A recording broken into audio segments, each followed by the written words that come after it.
Naniniwala ako sa iyo. Naniniwala rin ako sa sarili ko. Maraming problema.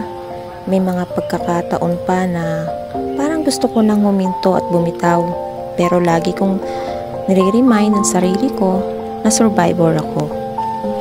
Marami man akong napagdaanan. Marami na akong pain na naramdaman.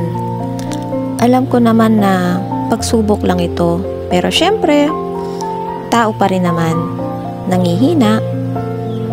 Kaya ang ginagawa ko, nag-o-open up ako sa mga taong pinagkakatiwalaan ko. Nagkukwento lang ako, kahit walang advice. Basta masabi ko lang, yung nasa dibdib ko, ayos na. Kumbaga, nailabas ko na yung bigat sa puso ko. Nagdarasal ako at pinapaubaya ko kay Lord ang lahat. Yes, tomorrow is never a promise. Walang sigurado, pero ang tanging sigurado lang ay yung pangako ng Diyos. Jeremiah 29:11.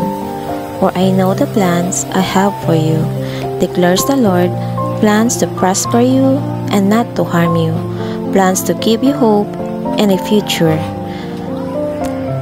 Kaya yan, kaya natin yan.